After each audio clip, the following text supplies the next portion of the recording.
Aloha, everybody. This is Tiggy Maximus with Tiggy Maximus Talks, episode 55 on YouTube. I just want to get on here pretty quickly and talk to you guys. Fun weekend, a lot of good stuff going on. Um, we had the restart of the XFL. Took a few seasons off just to kind of wait for this COVID pandemic to be over. And then now that everything's coming back to normal, the XFL can restart this spring league and um, entertain those football fans who don't want to wait like another 6 months or so just to watch football again. So this is one of two leagues that will start in the off season of the NFL. So you have basically another 24 weeks of football. The XFL started this past weekend. It will run for 12 weeks, and it will have 8 teams with a championship game. And then after this XFL season's over, the USFL will start right after that. So it takes us all from the Super Bowl to basically training camp of the NFL preseason. So a lot of good stuff about football, and I'm glad that you actually have basically year-long football. So there's always something for everybody. So with the XFL, when they had technically tried to restart it um, back in 2020, but that was the start of the COVID pandemic, so it only lasted maybe just over half the season, my guess. So I want to say they got to like maybe week 6 or week 7 of the XFL season, and then they were going to shut it down because since COVID made sure that no one was going to attend any sporting events, that was all the revenue. Um, that was supposed to be their bread and butter, but unfortunately, everything was going to eventually come back to normal. And 2023 was the perfect time to bring back the XFL. So this is I guess you could say, the third season of the XFL. So I have a good feeling this will last for a while because now that we have a handle on certain things now, and with 8 teams, and this is kind of like a good opportunity for any football players who want to play on the professional level to have some playing time, be paid for it, showcase your skills, hone in and master the skills, and you never know. No matter which league you want to play in, but at least you'll be ready for almost any league that you'll be hired for. So I'm glad the XFL, a league like this, is around. Um, so this past weekend, you had the Arlington Renegades going up against the Vegas Vipers, and you might see some familiar faces. You might see Rod Woodson coaching the Vegas Vipers, and you might remember Bob Stoops, who was the coach of the Oklahoma Sooners. Um, so great action, and I like some of the rules they kept. If you score a touchdown in the XFL, um, you get 3 choices for I guess, the point after. So you can go 1 point, but you have to try and score into the end zone from the 2 yard line. If you want 2 points, you got to start the play and get into the end zone from the 5 yard line. And if you want to go for the lofty 3 points, you have to score into the end zone from the 10 yard line. So I actually kind of like that concept because the max you can get out of a possession is basically 9 points, 6 points being a touchdown. So it's actually kind of a fun rule. And what's even cooler, um, And I guess they may have tried this actually.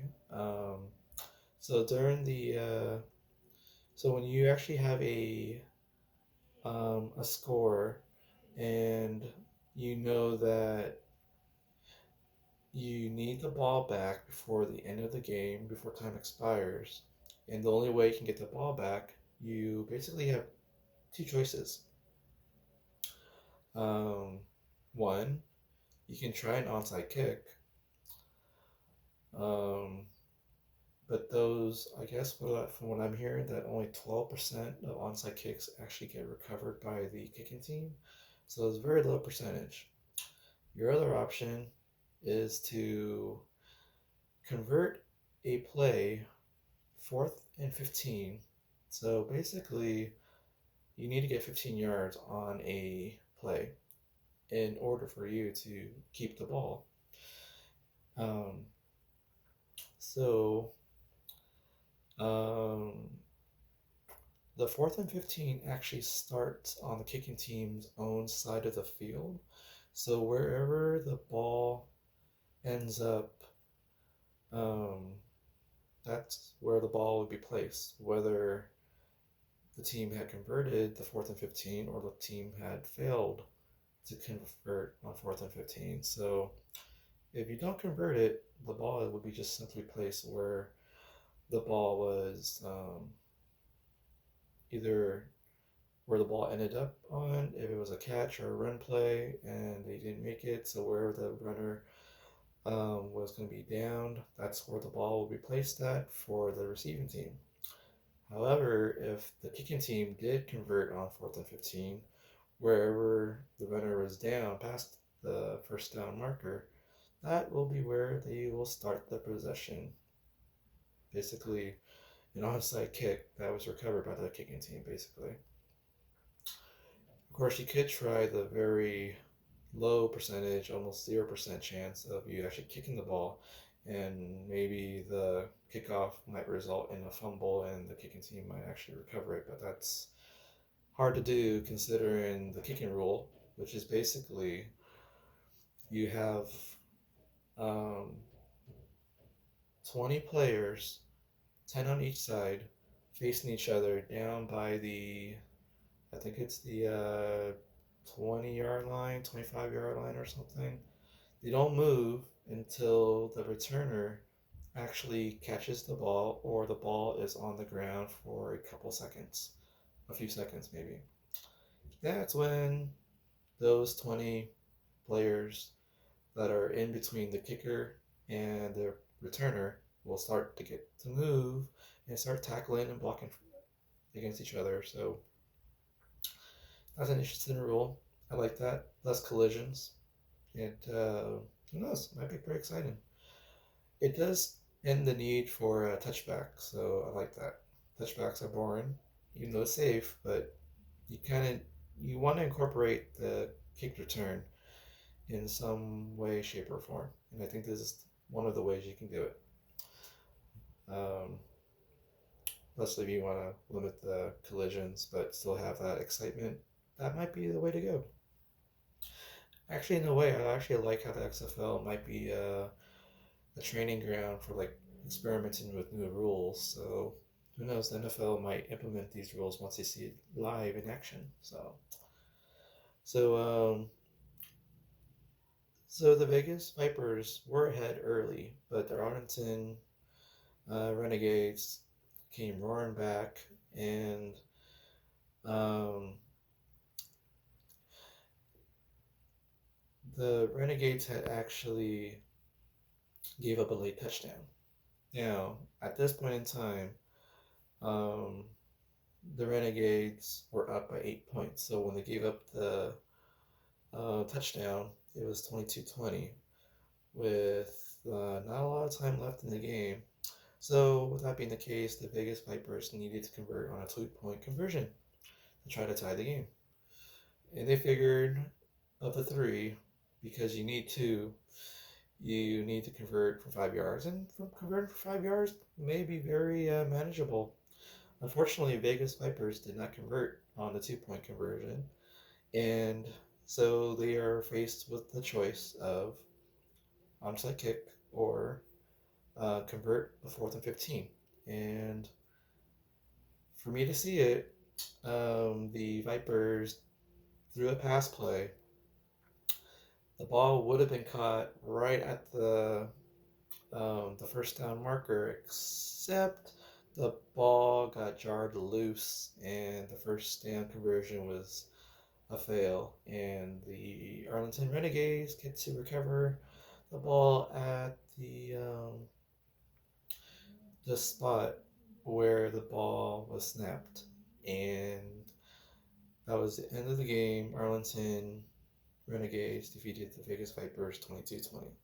So you get to see the showcase of how the extra point is done. Since there's no extra point kick, you need to convert a play to get into the end zone. So I like that. And you get to see what happens if you want to try an onside kick. You got to make a 15-yard play instead of trying to kick a ball that's what, 5 yards down the field and then try to recover it with people waiting for the ball at the 5 yard mark. So I like these rules. It's very fun. It gets people in open mind, very innovative. So and you don't really lose the aspect of how traditional football is either, because you still get your pass plays, you still get your run plays.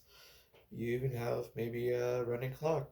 So a lot of aspects are pretty similar between the NFL, the XFL, and little tweaks. Little tweaks are never hurtful.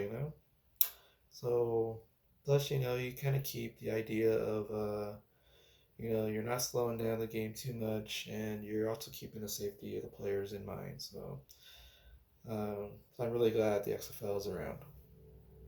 Um, the next game that was on the slate, it was on Saturday as well. The Houston Roughnecks going up against um, was it the Orlando Guardians? I believe I think that was it. The Orlando Guardians. Game was not close. Actually, it's funny because the Houston Roughnecks actually probably would have won the XFL had they continued and to finish the season in 2020. Because they had PJ Walker, who ended up being on the Carolina Panthers in the NFL. He was this dynamic quarterback showcasing his skills, and he got his audition basically, and the NFL came calling. So this is a great way to get an audition, and you can audition for any professional team, much less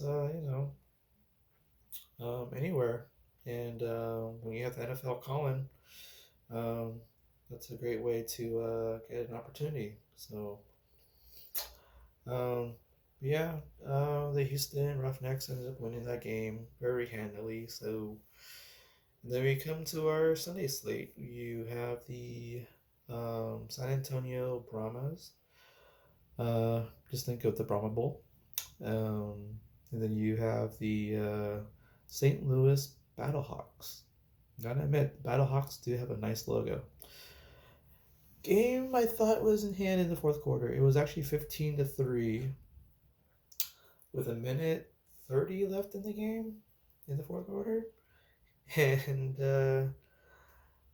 then, again, so St. Louis scores a touchdown, making the score 15-9. And St. Louis decided to try a 3-point try from the 10-yard line, and guess what? They got it. So they made it 15-12. And then now it becomes the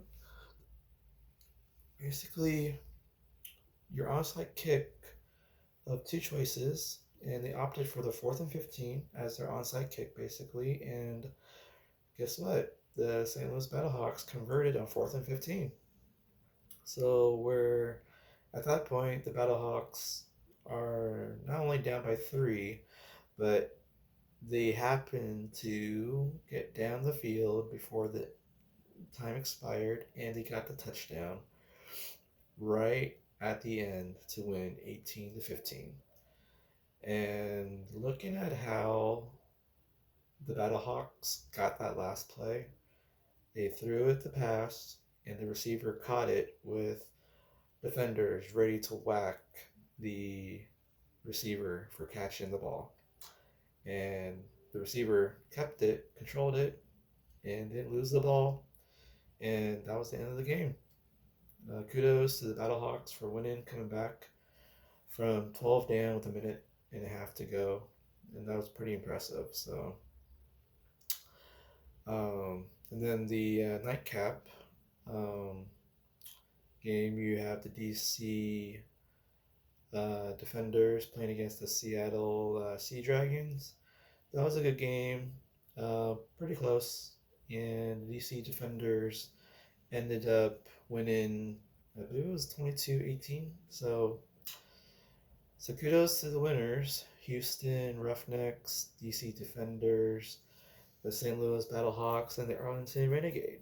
So I can't wait for week 2 to see what's going to happen next. There's a game on Thursday, there's a game on Saturday, and a game on 2 games on Sunday. So fun times ahead for the XFL. Can't wait to see what the TV ratings were. The game was available on FX, ESPN Plus, ABC. So the XFL does have some major uh, service providers for their league. So can't wait. Who knows? The XFL might expand into San Diego. um, so yeah, can't wait to support this even more. Um, so next up, I want to talk about the WWE's Elimination Chamber. That was a fun one to watch. It started off with the Women's Elimination Chamber, and there was a spectacular moment where Liv Morgan jumped off the top of one of the pods and did I guess you could say, a reverse power bomb. I guess you could say a reverse rolling power bomb on Raquel Rodriguez. That was pretty spectacular. Um, it was a fun match, and it it featured Natalia, Liv Morgan, um, Carmella, Asuka, Raquel Rodriguez, and Nikki Cross. So it came down to a point where Raquel Rodriguez got ganged up with super kicks from Asuka and Carmella, and they were able to both pin Raquel Rodriguez to eliminate her. So it came down to Carmella and Asuka, and Carmella got a super kick on Asuka, but Asuka was able to kick out, and Asuka was able to finish off Carmella with a very painful submission hold, which I believe it was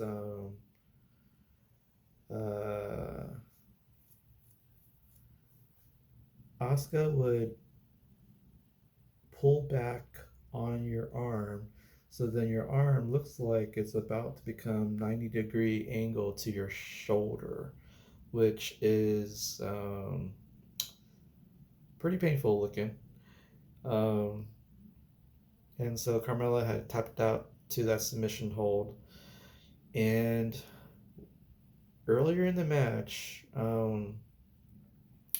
there was an elimination of Liv Morgan where Natalia had Liv Morgan in the sharpshooter.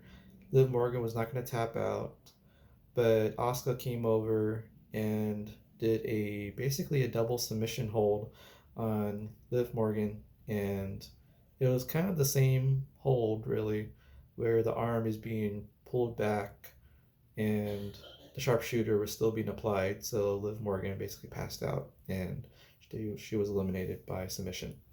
So overall, I would say that Elimination Chamber match for the women's was a decent 8.5 out of 10. I really liked it. Um, of course, there was a couple of spots where I think Raquel Rodriguez put Nikki Cross through one of the pods, the plexiglass, or yeah, that actually surrounds the pod itself, where it just all it does is that it just slides back and forth. But to get plowed right through that plexiglass, that looked painful. That pretty much knocked out Nikki Cross, and Raquel Rodriguez was able to pin Nikki Cross on that. So a lot of great spots.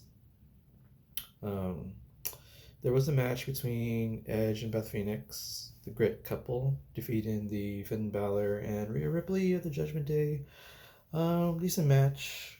I probably would say it's probably about an 8 out of 10. I had a feeling that maybe Beth Phoenix and Edge were gonna do that and get some revenge on Rhea Ripley and Finn Balor, since they were causing so much havoc in this little rivalry. So good chance at payback, and it was a good um, payoff. So uh, I would imagine Finn Balor will probably try to go for some more high profile matches.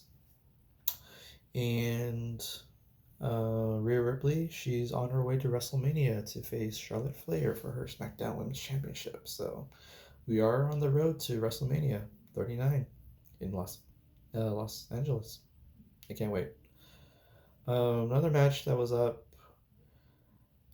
Brock Lesnar and Bobby Lashley. It was a lot of hard hitting, a lot of spears and F5s, and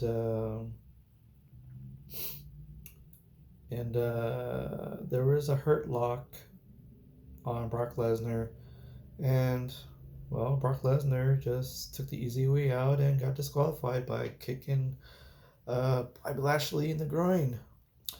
So, but because of that, Brock Lesnar went to F5 the referee, not only in the ring, but also on the ring announcer's table. And also, Brock Lesnar also put Bobby Lashley through the table with the announcer's table with an F5. So I think this rivalry is not ended yet, and they'll probably continue to WrestleMania. I would say the match lasted 5 minutes, and then for that to be a disqualification after 5 minutes, I gotta put it as a 7.5 out of 10. I kind of expected a hard hitting match to go past maybe 10 minutes, but we did not get that this time. So, but again, it's one of your typical Brock Lesnar matches. So, what can you do? And then we come to the men's elimination chamber. Good match with Johnny Gargano, Seth Rollins, Bronson Reed, Damian Priest, Austin Theory, and who else? I feel like there's someone else in there. Oh, Montez Ford. Yeah. So, a lot of great spots too. Montez Ford actually jumped off the top of the Elimination Chamber roof ceiling. He climbed like Spider-Man, and he dropped himself like a deadweight on all the guys down below. That was a cool spot.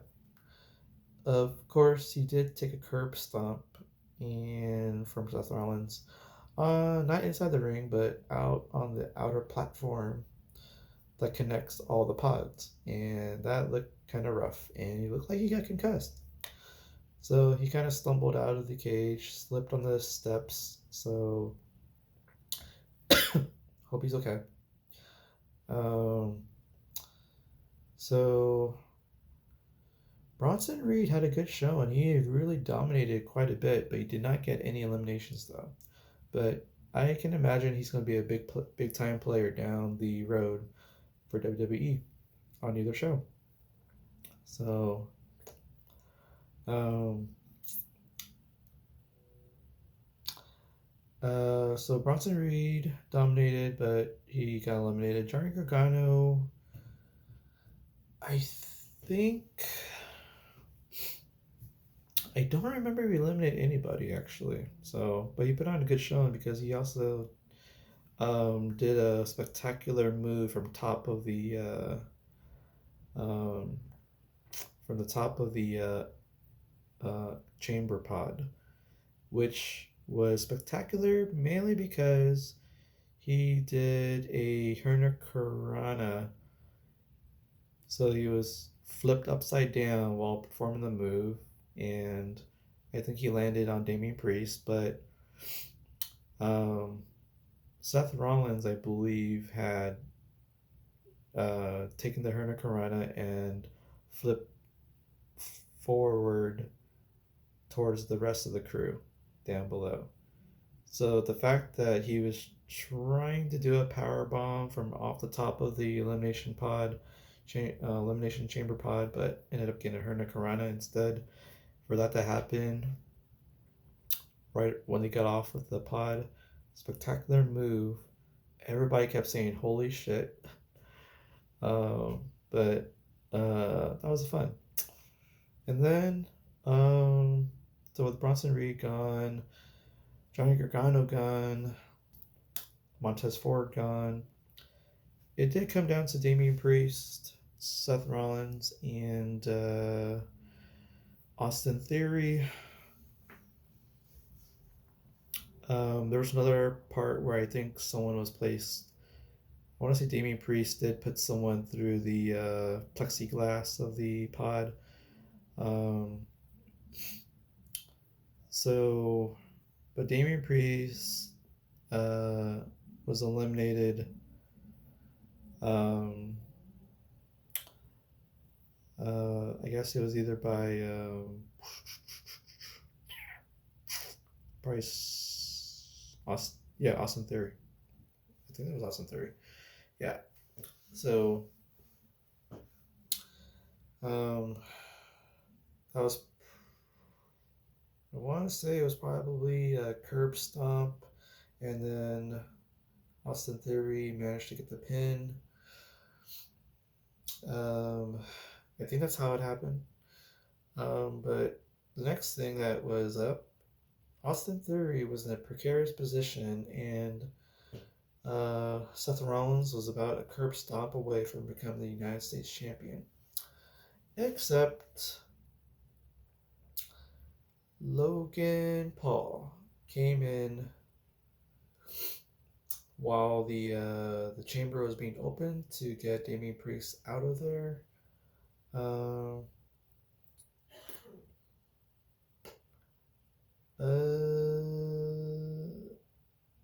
hold up. Let me go back a little bit. It was actually Montez Ford who actually pinned um, Damian Priest. Big splash off the top rope, and that actually eliminated Damian Priest. Actually, now that I think about it, but soon after, yeah, that was then. Soon afterwards, Montez Ford had actually got the curb stomp outside the cage onto the hard platform that connects all the chamber pods. So that explains why it took a while for the chamber to close because they needed time to get Montez Ford to get out of there. But in the time that that was open, Logan Paul came in while the chamber was open and he took out Seth Rollins and it set up Austin Theory to do his eight-town downtown um, finisher. It's kind of cool actually. Swinging a guy behind your head and bring the head down to the knee.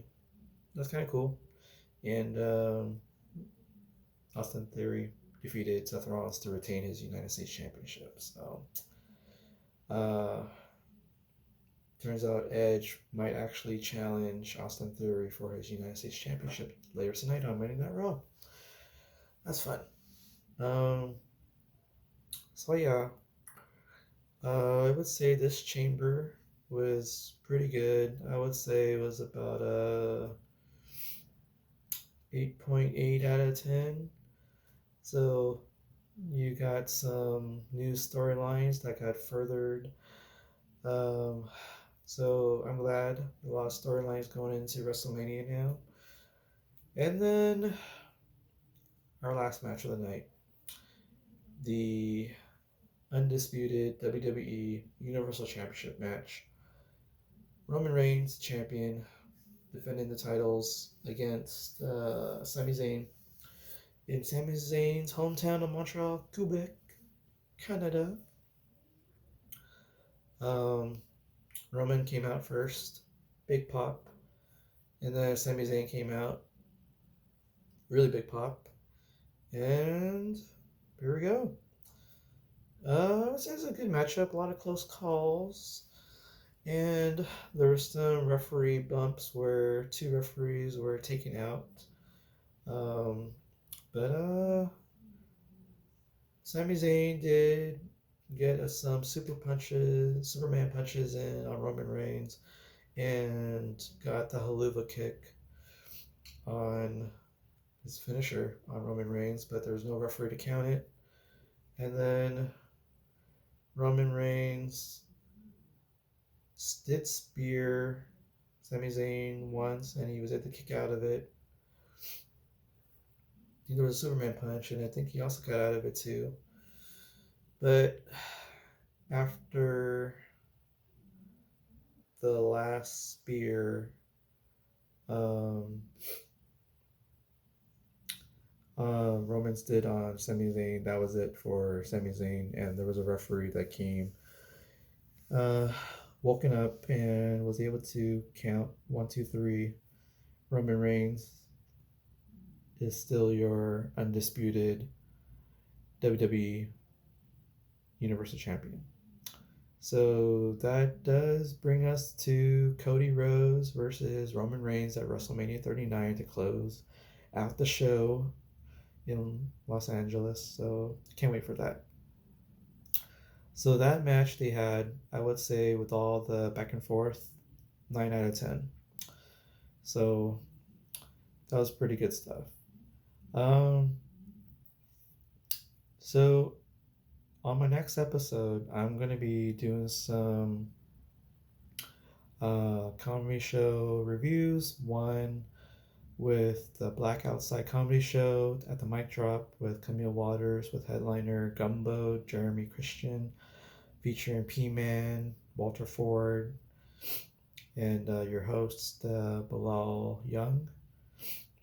And then did a show, Bottle Shock Comedy, with host Sarah Halstead, featuring Rich Kassler and Jennifer Sturger, which has a headliner, Chris Spencer. Also featuring Samantha Howe and Bobby Oliver. So stay tuned, guys, and talk to you guys later. This is Tiggy Maximus signing off. Booyaka!